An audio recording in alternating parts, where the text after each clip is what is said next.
What about a tagline for like organic juice, raw, unfiltered? Dev podcast. Div Talks. I guess Dev I think it's just supposed to be Untitled Podcast forever.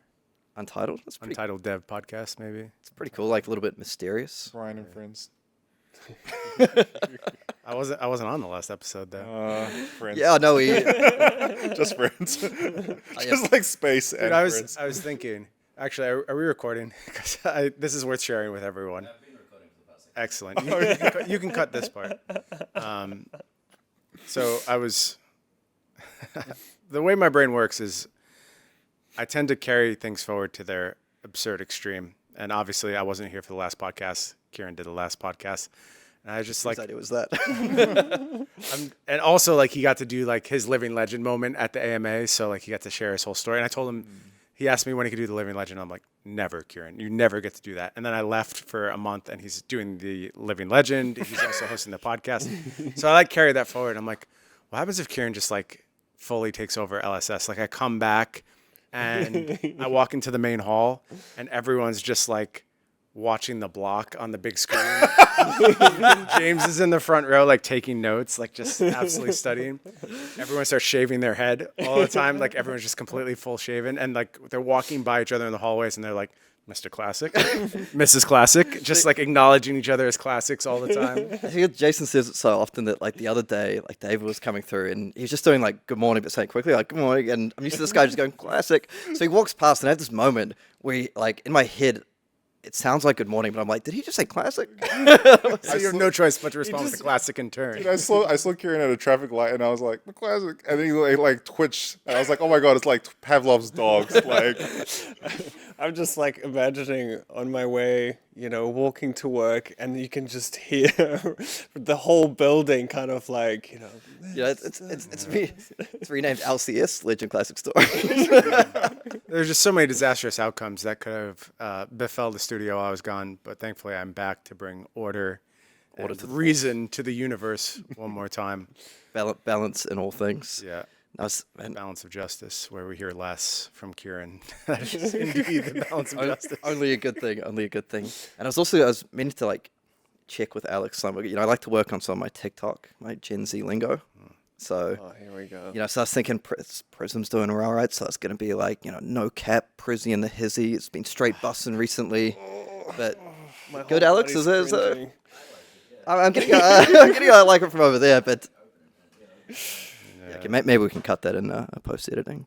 The problem with Alex is that his feedback is far too generous. He needs to be more direct and to the point. It's very like, yes, diplomatic that'll though, do. with all the lights there. We were just setting up, and he's like, one thing, I'm just adjusting the thing because, some people show up a little shinier than others. And I'm like, who's that? Could be anyone. Nobody knows. Is it Carol? You boys want to talk a little flesh and blood? I guess. We at some point.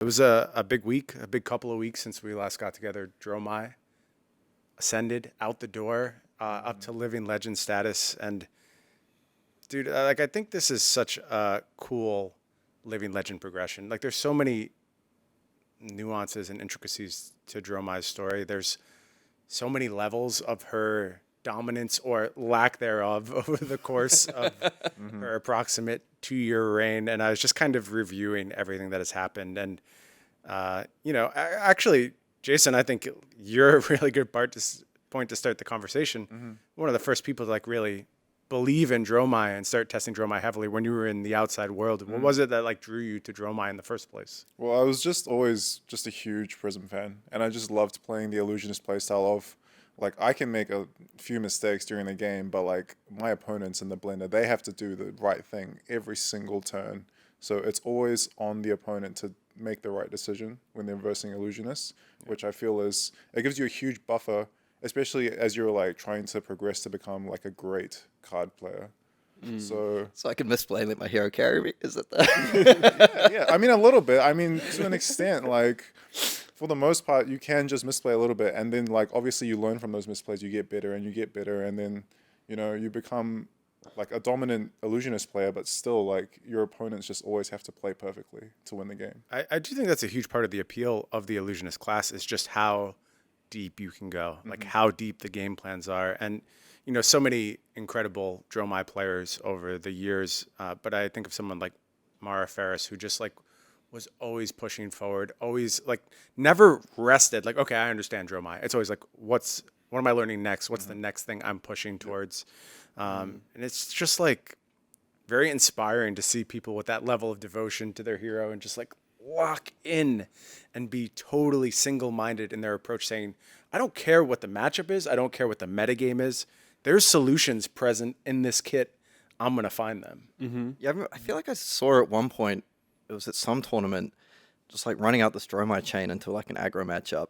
I'm like, okay, but where's this going at the end? And then ending with like breaking point. I was like, Yeah. Lexi meta. I that's think pretty in the cool. Lexi It was meta, yeah. Lexi meta, Yeah. and I was just thinking wasn't really expecting that, and I don't think the opponent was either. So just cool trying out different things, like you were saying. Yeah, like I noted Mara's very impressive performances, of course, second at a Pro Tour on Dromai, tons of incredible battle-hardened finishes. But there's so many like notable Dromais throughout history.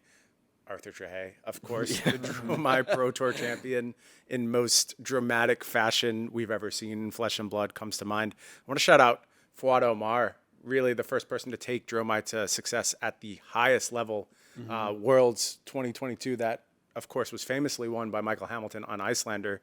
But that first real breakthrough for Dromai as well in that tournament, and kind of a surprise at that moment. And you said you were at Worlds, and you saw Fuad's performance, and were wishing you played Dromai. Yeah, because I mean, we were all part of the Dromai chat at the time, and like all of the Dromai mains were like, oh, you know, we can't play Dromai at Worlds. It's such a terrible meta. So like effectively, all of us switched onto Fire, and we were just like, oh, we'll just take the easy line. We'll play Fire. We'll just like try and high roll and get there. And then, you know, Fuad actually stuck to Dromai and got rewarded because of it. And, you know, congrats to him. That was awesome. And he top-aided Italian national champs, I think, a few months earlier as well. So just doubling down, be like, I can do this. Wasn't luck. No, oh, for sure. I mean, it never was with Dromai players. It was always just about skill and pushing through. I mean, I guess like Sigils are pretty lucky out there at the time. Calculated. You do have to give credit to Arthur for putting himself in that scenario, and that's what it was always about, like playing to your outs, finding ways to win difficult matchups. It happened over and over again with Dromai. Other notable Dromais, Guy Cohen, I believe the first person to win a calling on Dromai, if I recall correctly, had that beautiful blinged out Dromai deck. Yeah. That's what I actually love that about so many Dromai mains is their dedication to the hero kind of shows on stream of all these beautiful cards, beautiful Marvel dragons, and it just kind of adds to kind of the prestige of being on stream. And I think, yeah, Iggy is definitely a great example of that, of someone who just wants to showcase the best of the best. I feel like there was some people who had like double sets of the Marvel Yeah, dragons. you got it. Because you play one side, but you're not going to flip it over. You're not taking it out. You don't flip it over. You just grab another one. Grab your extra deck, and then you just put the... So when you're buying that first Marvel Chroma, you're like, I'm buying one, but really I'm buying 6. You're just competitive at that point. You can't get away. Yep. And then when you adjust your deck list, it's like, oh, I need Necreus now. Okay. Buy 6 Necreus. That literally happened to me. I was like, I'm playing 2, so I'll have 4. And I was like, oh, I got to get another 2 now. I love to see it. I love to see that level of devotion. A couple other notable Dromais out there. I think of Ian Zhang, who 9th place finishes back-to-back at majors with Dromai. Very, very impressive stuff. Juha Sarnalampi, top 4 finish, Pro Tour Baltimore. Just all these historic Dromai performances. Yeah, I think probably all those players feeling bittersweet emotions right now. I mean, you mentioned Jason, big Prism fan in the past. I've sort of never had this moment where my go-to hero leaves the metagame because I joined LSS very soon after I started playing Flesh and Blood. I was only maybe 4 or 5 months in at that point when I actually started working with the studio.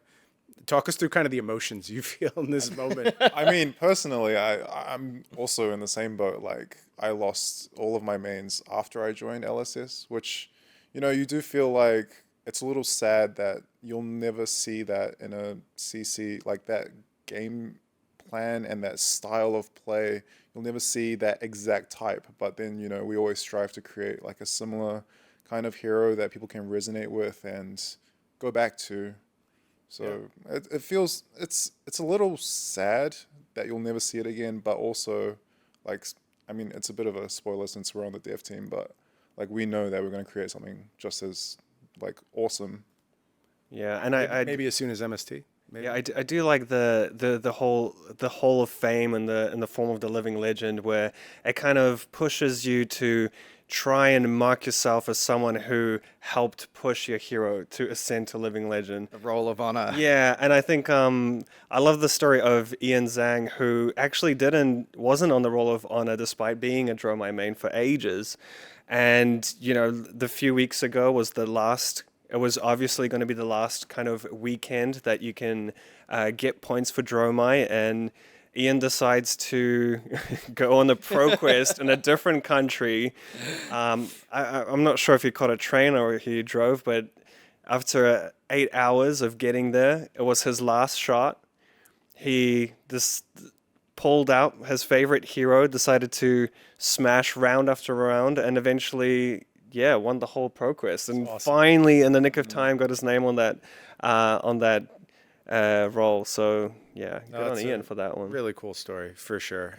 But like you mentioned, it's about now figuring out what's next for all these Dromai players, and I think it's not only the Dromai players; it's everyone. It's a whole new metagame, and that's kind of what we really wanted to hit on today. We're coming off of the second week of ProQuest results. Dromai legal for the first week, but this is the first week where Dromai was not present in the metagame.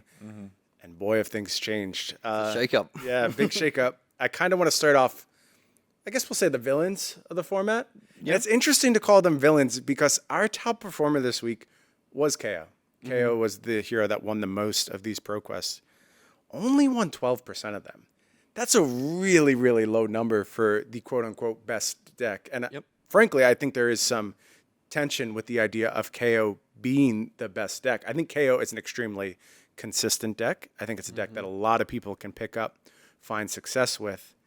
I don't know if it's the best deck, though. It just has these features about it that make it a good choice for so many people, especially when you're going to these ProQuest events where its raw efficiency can really punish underprepared players. Yeah, and it's one of those ones as well where I don't have the exact numbers, but I'm guessing it was probably quite widely represented as well. A lot of players turning up on the deck, whereas some of the other heroes that also did very well, perhaps their conversion rates might have been slightly better. So if you're looking at it in terms of raw conversion percentage numbers, things like that. But like you mentioned, KO is just very good at what it does well. I think if you're a very good player and you turn up to your ProQuest, you know your KO lines, it might be enough to get you there sometimes. Does that translate at sort of the highest level? Like, I guess we'll have to see. Exactly, Ken. When was the last time KO won a Battle Harden or a Calling? I believe it was Yuki. Performance has been pretty lackluster. And I believe it was like just when Heavy Hitters came out. So I do see KO being a strong choice for ProQuest seasons, and people have been performing well. I mean, at Pro Tour, 4 KOs in a top 8, but just that highest level, I think people are finding success, especially like top tier players are finding success with other decks. Just finding ways to combat. I'm seeing stuff like Ripple Away show up in more and more decks, which is really cool. A nice little tech card to shut off the agi and everything. And one thing I think I mentioned it last time as well, but it's really cool just seeing how diverse and wide the metagame is in week 2 of ProQuest for, I think, a success of the revamped LL system as well. Yeah. So rather, under the old system, we would have had Dromai for another, 2-3 weeks or whatever. Yeah. Instead, we have a brand fresh new metagame. It's such a contentious point from so many people. I do know there are folks out there who are very concerned about this policy to rotate week after week. I can't imagine this ProQuest season without rotation. It would have felt so lame duck. It feels exactly right that we are now proceeding in this way and letting the metagame refresh and just seeing what kind of cool stuff can develop in the aftermath of these heroes ascending to LL. It's very interesting for us to actually see the development because KO is exactly that deck that you would bring to a ProQuest because you're not too sure what the metagame is going to be. You're not too sure what to play, but you know that KO is just a numbers deck and you just need to play clean and then you can win.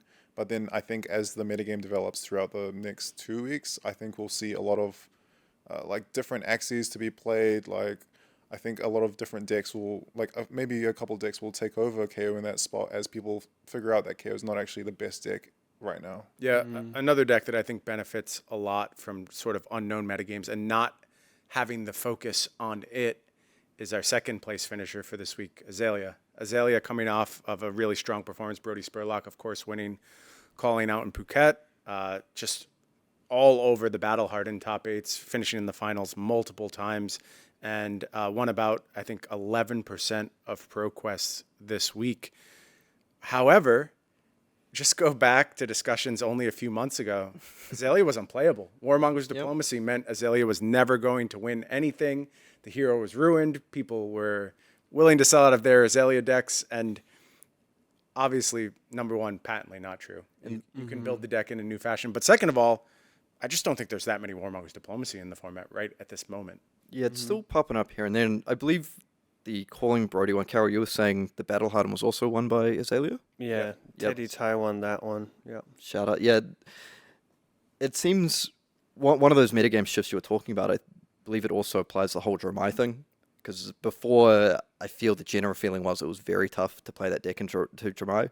There were some exceptions. I still remember Justin winning that awesome final against Nick Butcher, sort of just getting there with the Codex and the CNC at the end, which was really cool. But to my understanding, it was definitely, a big hill to climb to get over that matchup. And when that goes, and when you're now playing against decks, we see Victor still quite a lot up there. We see KO up there. Some of these decks that maybe struggle to run defense reactions for whatever reason. And when you're able to just go like very big over the top or go a little bit wide, it's definitely a way you can try to exploit these decks. So it's quite a cool metagame call. And Azalea Cult rise up. I'm glad to see her dominating. Yeah, she's been picking up so many points recently. And I personally think she is one of the stronger decks. I agree. I think, yeah, the top two, in my view, one of the top two strongest decks in the format, definitely. It's kind of like exciting to watch as well. It's quite fun. The deck runs real smooth sometimes, and you run into these critical points where it's like, all right, maybe I've had to block with the cross rep, and now it's a blind Azalea spin off the top, and sweet, dominate. Like, let's go. I think Brody hit that amplifying arrow off the top with multiple pumps, which was really cool. Yeah. And obviously, a lot of this is calculated. Great player, knows sort of what's been pitched and things like that. There's always just that little element of variance, which makes it quite fun to watch, I think. Yeah, it does have that. To me, it's kind of like that glass cannon. Decks like KO, Victor kind of have that huge fridge to rely back on, but Azalea is like a lean, mean killing machine. Right. You have to use your spots right for your equipment. That's for sure. Definitely. Yeah, and then we come to our next two heroes in the list, the third and fourth place finishers tied. And this is the category I consider the heroes that benefited the most from Dromai leaving. It is Victor. It is Prism. These two heroes, which Prism in particular, just mostly did not want to play against Dromai. That may have changed by the end of Dromai's reign for what it's worth. I think finally Prism started to figure out that matchup, started to feel good about their chances into Dromai's. But throughout Prism's early existence, predating, Luminaris Angel's Glow, Dromai was the thorn inside. It was the reason you couldn't even consider playing Prism for so long. And now, with those gates open, Prism is here, I believe, to stay. But maybe a little bit more vulnerable than people are giving it credit for. That's my read on that deck right now. What do you guys think about that? Thanks. Man, that matchup was such a nightmare before. You're playing this game, and sometimes it's kind of close, and then they play a rake, and you're like, oh. I talk about lean, mean killing machines. I feel like Prism definitely fits that bill. Also, not only do you have very limited equipment in terms of defensive capabilities, you start on 32, so you're already at a massive disadvantage to make something happen. And I do feel that the deck has an amazing amount of tools with the figments, the auras, heralds, but it is that kind of risk of you need to get those heralds to connect. If your opponent has those critical poppers, it can really stifle your plan. So I think the onus has been on Prism players to really develop and progress their builds. And I feel like calling Phuket was definitely a great example of how that has began, even with Dromai in the metagame. We thought players like Vespa was able to actually beat the Dromais and kind of showcase the power even in that meta game. And now without Dromai there, I think there's going to be a lot of onus on players to figure out that matchup. I like that you talk a lot about figuring it out, because to me, Prism is a massive skill check and a massive knowledge check on both sides. It's not only about playing against Prism, it's playing as Prism. You have to be so in tune. And I think players are just getting there. Like, they're just starting to figure these things out. I looked at folks like Rhea Adams, who has done a great job kind of leading the charge of Prism exploration, hosting streams all the time, getting deeper and deeper into this hero. And you can tell these players are getting honed in now. They understand exactly how to get the most out of this hero. And what needs to happen on the opposite side, players need to start learning to play against this hero. Because, look, that's what it's going to take. You have to learn this matchup. You have to tech for this matchup. You have to figure out this matchup. That's what you're going to need to succeed in this metagame. We'll talk a little bit more about that and how we did that internally as we head down the stretch of the podcast. But I want to mention Victor as well. And Kieran, at this point, we just pass it to you. We let Kieran talk about Victor for a little while now. So it's the money bags. Victor, I think I just put in a similar category to KO in a way. Just a very good numbers deck. If you're a good player on Victor, you can probably grind your way through even some of the difficult matchups. I do think with the rise of decks like Azalea, which you think, I've got this giant fridge, I've got these block cards. It only lasts for so long through the Dominate. I think they are able to play that matchup in a way where they can put a lot of pressure on you, and once they get through your first line of defense, it becomes harder and harder. You don't have a lot of evasion to close the game. You can sort of side into some amount of go again, but is it going to be enough? Probably not a lot of the time. Yeah, and it's not easy for you to just side in a bunch of defense reactions, right? Because it starts affecting your clashes. Absolutely, and I think even decks like Prism, you might, perhaps earlier on, people look at it and say, well, Victor has all the poppers in the world. It's completely fine. I just shut them out of the game. But as you mentioned, some of the more diverse Prism builds starting to open up where they're looking at more and more different options. Yep. I mean, I don't know if I'm jumping the gun here, but some of the hybrid lists we've seen pop up. I mean, I think we have to talk about San Francisco and the Battle Harden, Oliver Fee winning the Battle Harden on Prism hybrid. And something we explored a lot internally are these hybrid lists. And, we kind of know where the strengths of Iris lie.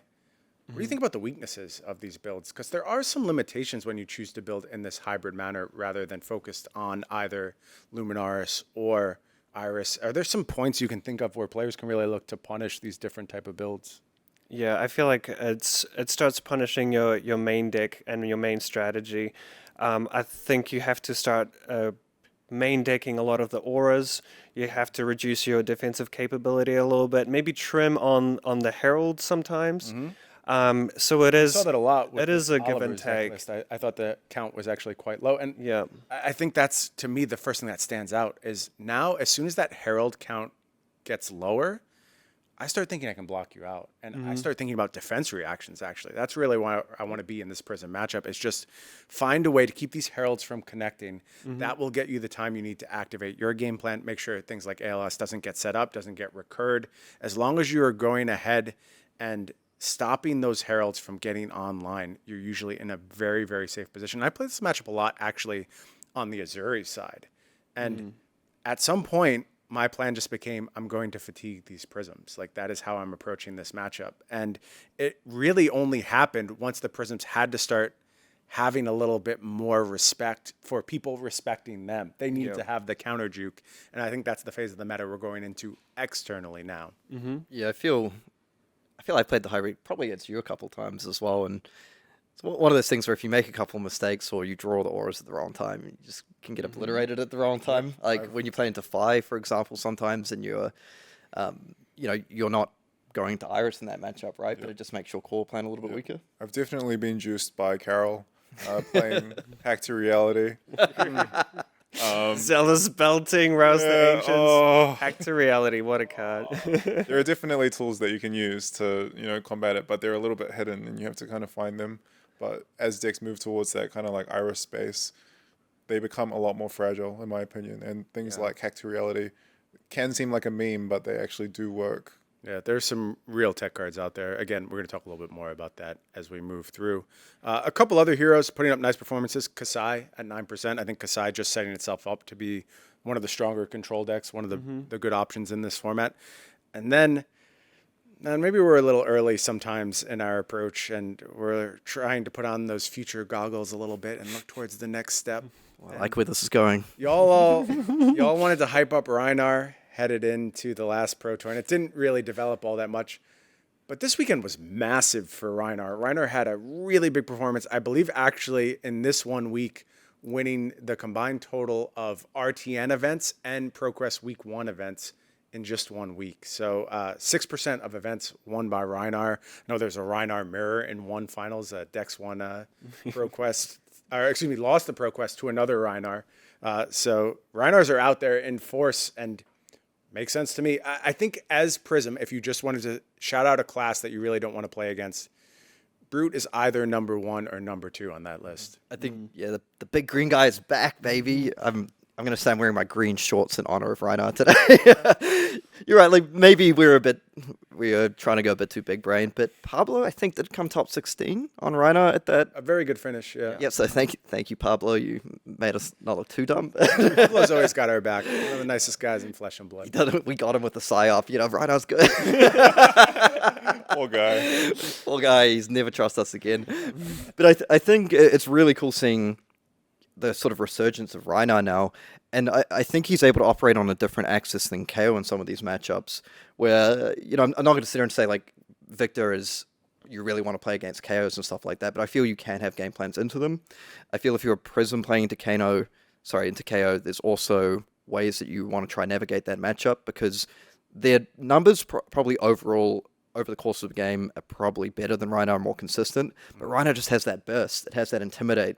You talked about the weaknesses of playing a hybrid Prism plan. You probably have to play some additional number of no blocks in your deck.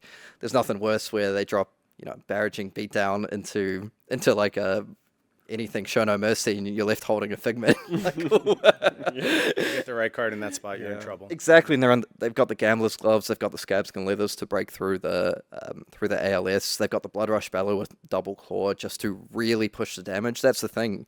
2 Blood Rush Bellows turns are maybe all you need to actually just completely wipe out a Prism when you're playing Rhinar. So it's cool to see the big green guy doing well again.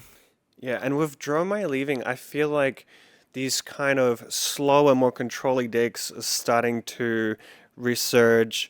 And I feel like that is, in a way, it really benefits Rhinar compared to something like KO, where the Intimidate actually matters, because these decks do want to defend, and you're able to consistently push through damage, whereas KO can be blocked out a lot of the time. Yeah, even when you're playing to some of these warriors and stuff, right? If you just leave them with the wrong cards. I've left you with like a red Blade Runner and a red Hidden Run, and you're holding your yellow and blue. I'm coming in for 15. Like, yeah, good and luck. it's and those matchups, you have the kind of so many turns to actually make it matter, because you have a lot more opportunities to actually intimidate the right cards, I feel. Yeah, and it's just, and you get access to all the bangers. You still have all the send packings and stuff like that. You've got the Show No Mercies, the Barragings. It's just cool. It's really cool to see Rhinar. You have a second claw. Yeah, 2 claws are better than 1. yeah. Yeah. I think you read my mind a little bit, Carol, because the next spot I wanted to go was to talk about some of those slower, dirtily decks. And look, I'm not going to put these decks at the absolute top of the metagame. I think these are our dark horses for the week for sure. But Riptide, Teklavausen, 2 heroes that absolutely have been nothing but memes up until this point. Yeah. Looking actually really strong. Teklavausen won 5 ProQuests. You don't win 5 ProQuests by accident. Like, that really cannot happen unless you've lined up particularly well with the metagame. I got to give a shout out to Ethan Raymond, Zachary Knutson, Luke McDowell, Kobe Fan, and Bradley Passberg, who just took this hero that everyone else has kind of laughed out of the room and punched their ticket to go ahead and head to Amsterdam. And Kieran, I know no one is more supportive of these efforts once again than you. The biggest Teklavausen fan. Sometimes the only Teklavausen fan on the planet, but Definitely, loyal if nothing else. I love Tekla Vossen. It's Tekla Vossen time. It's my TT, double T, baby. But I think it's just one of those. It's one of the meta games now where I think Dromai again was just an absolute nightmare for Teklo. Right, like you actually again, similar to Prism, you have these games just going all right. They play to Rake the Embers, and you pull out your pen, sign the slip, and off you go. But he's just real. I think we've talked about it a little bit before. He's just very good into some of these decks that we see popping up a lot. I feel you can play enough defensive tools to have games into decks like KO. I think decks like the various warriors, Dorinthia, Kasai, you look at it, even my guy Victor, Tekla Vossen is just, I feel very good into these heroes. Anyone playing numbers. Yep. Like you can do numbers against Tekla Vossen. His numbers are better. His Yeah, defensive numbers are just better than yours, and he is going to then find Singularity and kill you. That's how it works. And they just build up. If you're Tekla, you start building up your evos slowly. That's your early game. Once you get there, once you get to about 3 evos, I think that's a great number, because then it turns your weapon online. You're able to start sort of chipping away a little bit of damage as you're getting there. And then once that 4th one comes in, you got your war machines for 9, your terminators for 9. As we're saying, there may be sort of a few less defense reacts here and there going around the meta, so quite often you're able to sort of get through with these. And then, of course, once you transform, you can just turn. It looks completely unwinnable game states. I think I saw one in like Rotonats a long time ago now. There's a Tekla Vossen playing against a Kasai, and he transformed on like 4 life. And you're like, okay, this It's is like 4 to 33. yeah, or it's something like that. ridiculous. And you see it, and you're like, all right, yeah, this is cool, but we'll just see a few more turns, and this is over. And he just slowly grounded back and got there, and I'm like, Tekla Vossen time, baby. I agree with you. I think there are still a lot of difficult matchups for Tekla Vossen. I think Prism, the way people are building it now, particularly if they go into Iris, man, you don't want to play against Iris Prism. But that's one of my favorite things about things like ProQuest season and Rotonat season. Don't get me wrong, I love super high level competitive Flesh and Blood. It's my favorite thing to watch. But ProQuest and Rotonats, I think is really cool because you see so many different decks are playable. If you have if you actually turn up to your locals, you know what your local metagame is. You know there's a deck that maybe if you take it to a calling, you're not necessarily going to top 8 in it, but you know it's really into your local metagame. I think one of the Tekla Vossens I heard just knew there were a lot of Victors around. Made top 8, top 8 matchup, Victor. Semifinals, Victor. Finals, Victor. Good metagame. Good metagame for Tekla Vossen. Laughing all the way to the bank, baby. Robot control. Love it. But anyway, maybe we should move on. I'll talk about Tekla all day if you let me. Yeah, well, we'll move to Riptide, because I'm happy to talk about Riptide all day long. 4 wins for Riptide. Nathan Crawford put out a great deck tech over on the Card Guys channel. Go check that out. Absolutely killer stuff there. And again, Riptide has just been a hero where I'm like, these numbers look pretty good. Like, this hero's disruptive. The output's nice. It just kind of doesn't line up with what some heroes are doing, particularly Dromai. And now Dromai is gone. I just think you can play Riptide. I think Riptide is like a real deck to consider. And yes, there are some holes in your matchup matrix, but overall, when you look at the best heroes, and I frankly don't think either of these outcomes was unpredictable. I sat down with Chris Gehring going into the last weekend, and we were just both like, Tekla Vossen and Riptide are going to win ProQuest this weekend. Like, it's just very clear based on this metagame, they are well set up to exploit some of the heroes at the top. And that's how you get this cool churn loop going on. So shout out to all those Riptide winners. And since I'm hosting, we are, of course, going to shout out the one Arachne winner this week. It's been a long time since Arachne got some Living Legend points, but Malik Salah with a win on Arachne. Nice. Love to see Arachne coming through and getting a few of those Living Legend I points. gotta say, because you mentioned Chris Gehring, okay, Mr. TCG, I feel, maybe it's not known, but one of the biggest Riptide Huge fans. Much to his own detriment. It loves sometimes a rock and play Riptide game, but there was no one more excited than him, I think, when, he's like, Riptide, it's made the top 8. Yeah. It's into top 4. You get moment by moment Riptide updates going on. We get the weekend. updates, my phone's going off, my partner's like, oh, someone's popular. Oh, no. It's just it's Riptide. just Chris talking about Riptide. Yeah. Riptide, of course, getting a new tool pretty shortly. Oh, You yeah. can see Yeah. Riptide enjoying it, unbothered, moisturized, happy, as Riptide always is. I've never seen Riptide any other way. But yeah, A smile on his face. he seems to really enjoy his work. But yeah, I expect to see a little bit more of Riptide. I don't think Riptide's about to take over the meta, but it's a solid hero, and I think more people should at least consider it. It's a lot of fun to play as well. It is. Which It's is what so much this fun. ProQuest season is all about, like going out, having a good time in your local game store. Of course, you'll have your chance to go do that. 2 more weeks, I believe, of ProQuest events. You want to make sure you hit up your local game store and are battling, trying to get your way to come see me in Amsterdam. And I think, Mr. Classic, you'll be in Amsterdam as well. Am I allowed to say that? You can say whatever you want. Ooh, he's gonna regret that. It's a fun spoiler for everyone. Mr. Classic's gonna be in Amsterdam. God, I'm super hyped for it. So that's a real incentive for players to go out there to ProQuest. You get to meet me.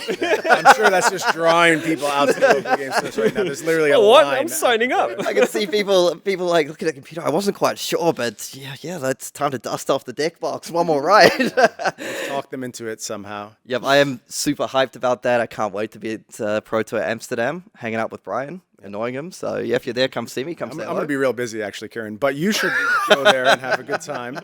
Let's talk about what's next. Like, where do we go from here? That's always the question. Like, what is the next step? And I think Prism is only beginning to assert herself on the metagame. As I said, I think players are still learning this deck, starting to understand. And what happens next, I think, depends entirely on what the player base chooses to do at this moment. You can learn this matchup. You can tech for this matchup. Or you can post angrily on Twitter about how you lost the matchup. could Like, ignore it that's and see also what an option. happens. I'm just going straight to option C. Yeah. On my burner, I'm tagging Brian. No, that's a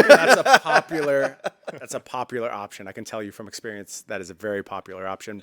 But me, I'm going to figure this matchup out. And kind of we've already done some work along those lines internally, when we did identify Prism as a very strong deck and we were putting it through its testing paces. And, you've mentioned some of the more oddball things, hack to reality out there.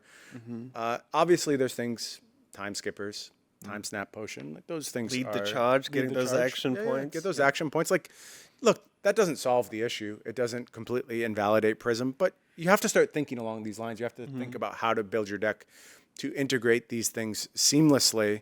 And one thing that's really interesting to me about Prism, despite the fact that it is ascending to this higher level in the format, it's really easy to pick out classes that are happy to play into Prism. Absolutely. Brutes stand out to me as a class, which all 3 of them, and by the way, I didn't mention my buddy Casanova Cass taking down, I believe, the ProQuest Plus going back a couple weeks on Levia, so a Levia win in the ProQuest scene. Casted day 1, wins day 2, I think. Not bad. Only Ponkage can make the same kind of claims of casting day 1, winning day 2, so that's a pretty exclusive company to be in for Cass, but It's a challenge for you, Brian, one day. yeah, that's not.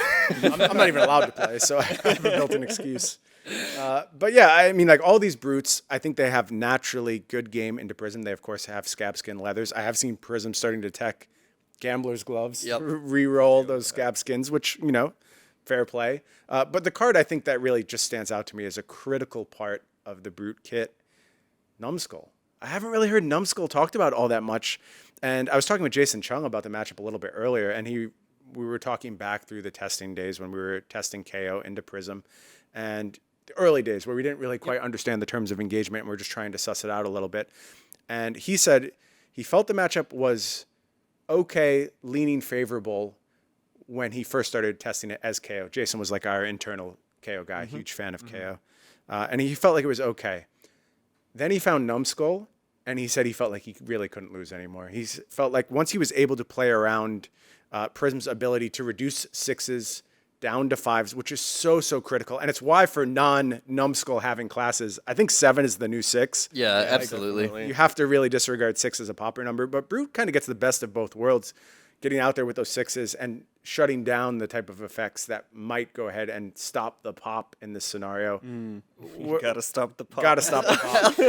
Hashtag stop the pop. It just comes out naturally. Stop the pop. But what do you think about Numbskull? Is that real tech that people need to start considering for this matchup? Man, I was one of his first victims. I remember before we were doing this internal testing, and I think he pulled you or Chris aside, and he's like, I've got these tech cards, like, no one's playing it yet. And I was like, yeah, I'll be all good. And then I dropped this giant hero. I had all the backup. I had the Halo. I had the combat trick to minus it. I'm like, took all this damage. I'm like, all right, coming for 7. Like, what do you got? And he goes, Numbskull. And I'm like, excuse me, what does this card do? I think it's quite cool. I think also in Rhino, which we mentioned, I feel is already quite favorable in the Prism. But if you're expecting a lot, there are ways you can lose that matchup when particularly if you get off to a bit of a weak start, they manage to potentially, they bring in some number of ores, they're able to establish them, you're not able to scab skins to clear them, and they just start to get a bit of tempo. Or if you get caught out at the wrong time, but Numbskull is just your like insurance package, get through this. Yeah, I think it's Numbskull, but also basically cards that have way higher power than 6. Things like Alpha Rampage and Reiner, or maybe Maximum Velocity and the Mechanologist heroes. Guardian cards in general. Yeah. Big numbers. Yeah, and I think it's one of the reasons you see the Guardian matchup far less polarized than it used to be against Prism. Yeah, especially when you figure out the Prism play patterns when they're kind of sitting on that Celestial Cataclysm as a backup to for any potential poppers, and you drop something like a Maximum Velocity, and you're like, this is your thing's getting popped no matter what. I think there's definitely tools in a lot of classes to deal with Prism. Yeah, and in terms of generics, we've I think thinking back, some people like to play stuff like Findale's Fighting Spirit, just like a 7 power, bit of incidental life gain here and there. We've seen stuff like Agile Wind Up Yellow in the Dromai meta already pop up in some Dorinthia, some Kasai builds. Maybe red? maybe they even see if they can like justify some of the reds in there just to get up to that 7 power, because yeah, you're right. There's nothing worse than you finally, you draw the popper, you've got 6 in your deck, and you're like, this is the tempo turn, and they're like, all right, Hero to Tribe. I think I'm going to take this moment to do a little spoiling. My favorite 7 power popper generic of all time coming in MST. Not going to say any more, but it's coming. It's out there, and we'll have some influence over the metagame once that one arrives. Beep, beep, beep. Yeah. Exactly. Other heroes and classes. Bolton comes to mind. I think Bolton's matchup into Prism is just good. When you were founding member of the Bolton Boys? I have retired from that, and I passed my mantle down to Ellie, who has been leading the charge. Yep. And making lists and providing guides and just generally being a really good member of the Bolton community. So Ellie's doing solid work. Yep. I met Ellie at Pro Tour LA, and yeah, I'm very impressed with the Bolton lists that have come out of her work, and very, very good stuff. And the Bolton community is so passionate about their hero. They will just find a way, and they're already advantaged in this spot. Like they have just natural lineup against this Prism deck, and they're able to go ahead and farm soul by using the Angels. They do have good effective poppers. They have the go again they need. So I think everything just lines up very well for Bolton. Yeah, because they got the Bolting Blade, the Celestial Cataclysm. Is it one more 7 power I'm forgetting? Or I don't think so, but you wouldn't think that it's that much of an advantage, but when you actually play against Bolton as Prism, it feels really rough. Yep. Yeah, I'm doing that. And even when you're when they establish the Angels and you're coming with your attack, I mean, they have a lot of heralds, right? Like you have charge defend for 3, it's 1 over. Yeah, that's right. All the defensive cards actually, when you charge, they get +1. So yeah, and they've some number of defense reactions, of course, but a lot of the cards in the deck just are heralds. So you get to do some stuff. It's pretty cool. And also you have a way to when you get Spirit of Irina down, you have a way to generate additional action points, which is always nice through just playing Illuminous at instant speed, that kind of thing. So you get to kind of attack it on multiple axes. I think so. I think there's just a very diverse range of game plans that Bolton can run, all of which are pretty good into Prism. I got to shout out the Mechanologist class too. I think based on data, OG Dash is about the worst matchup that Prism has right now, and I think some of that is rooted in things like Max VV and a very effective popper, just a bunch of 6s all over the deck list, action points on demand with the Achilles Accelerator, just all these different ways to go ahead and mess with Prism's game plan. Again, kind of incidentally, and not having to give up a lot of sideboard space to do so. So we have to see if these decks kind of rise up and start taking more metagame shares. And I think if you do not want to lose to Prism, make the shift. You have to learn these decks that have very, very good matchups. And you also, even doing that, you need a little bit of tech too. Like, don't be afraid to dedicate some extra slots to what's going to be a very, very defining matchup in the format, I think, going forward. I think what you mentioned as well, just learning the matchup well, it will definitely pay some dividends. Like, there's some matchups that are just always going to be difficult, no matter really what you do. I mean, it is what it is. You can't be favored into every single matchup. But sometimes just trying to figure out when do I want them to pop the halo? Like, is this a turn where I have to worry about that? Or is this a turn where I really need to push damage, or I can let the hero hit because of my follow-up? All that sort of stuff. 'Cause a lot of these games I feel can be quite close. It comes down to just a critical decision at the right time. Yeah, I just wanted to shout out the 3 Maxes that won the ProQuest. Yeah. Tyler Horspool made it to the top 8. Of a Former Prism player. Yeah, on Dash IO. So I think those mechanologists are starting to appear a lot more, and especially Dash and Max can do a lot of work against Prisms. Spot on. I think the mechanologist class as a whole has a lot to offer against Prism, and maybe we'll see a bit of a resurgence in those particular heroes. Let's talk Part the Mistveil before we wrap things up. We did drop some fresh cards over the past few weeks. I believe 4 cards now shown, and just go up and down the line. I want to hear what you are excited for. Like, which of these cards are you itching to build a deck around? Which one do you think pushes a hero up to a new tier in the metagame? We could start with you, Carol. For me, it's the Riptide support.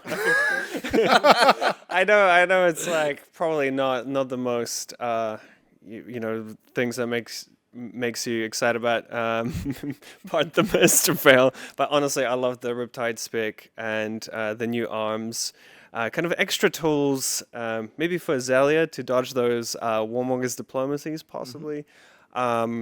But yeah, the Riptide spec is just the ultimate value house that makes me... For sure. That definitely makes me want to play the hero. No, I mean, I think we're kind of focused in on the expansion slot right now, so it makes sense to me that that's where the attention lies. That is where the current set of spoilers is coming from. So totally fine answer in my eyes. Like, what are you excited Part Mistveil? The Ranger from Outsiders. Nothing but Riptide. How about y'all? Anything you're excited for?